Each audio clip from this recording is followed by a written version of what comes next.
Welcome back, Trinity people. Coming at you with another video this week, getting you ready to meditate with us on the energy of protection. Getting ready for this video, I looked back at what I had said about protection previously, and I realized that we usually have one, if not two, previous incarnations of each energy, because we've been doing this for a while now. So you're always welcome to go through our YouTube channel and find those old videos. They have some good things to say. In the last video, we talked about how protection has two parts. The what am I going to do right now, and the what can I do to prevent this in the future sort of pieces. And I want to focus more on that second one today, because in any sort of self-defense situation, in any violent encounter where somebody is bullying you or robbing you or mugging you or whatever, they need to have three things. They need to have intent, right? They have to want to go find you and do something to you. If they just stay at home on the couch, it doesn't happen. They have to have the capability.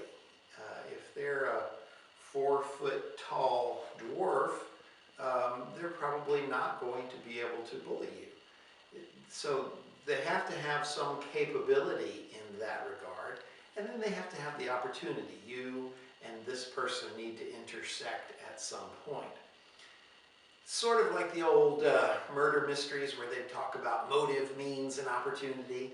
Well, here we talk about intention, capability, and opportunity. Of those things, which one do you have control over? Well, you have no control over their intention or their capability, but you do have something to say about whether they get the opportunity to perform some sort of violent act on you or near you that involves you in some way. What can you do about that? Well, that's where protection comes into place. If we had some way to give ourselves an early warning and say, don't go down that street. That looks a little dark, a little shady. This person's starting to get a little aggressive and unbalanced. Time to go. If you had that early warning system, you would do a lot better at preventing the opportunity for negative or violent encounters. Well, guess what? You do have an early warning system that will let you know what's going on energetically in a street you're about to walk down or a person you're dealing with. And that early warning system is your energy field, your aura, if you will. So a good part of protection starts with your aura. And that's what we're going to talk about today. We're using an exercise from a Chinese martial art called Tai Chi. And they talk a lot about holding the ball. And it looks like this, basically. You get your feet about shoulder width apart, slight bend in the knees. And you're going to rub your hands together, because every time we work with energy, we want to prime those hands. Once again, I suggest that you do this for about 1.5 minutes, but I've been doing it several times already in the last hour, so I'm pretty charged up. So I'll just feel the energy between my hands now. And it should feel like squishy jello, that you can kind of compress it, but when you pull it apart, it kind of stretches a little bit like taffy. That should be the feeling that you get there. Now we're going to put our hands on our own aura, which starts, about that far from your body usually. And I'm going to expand that. It sticks to my hand, so I'm just going to kind of pull it outward like taffy. Pulling it outward.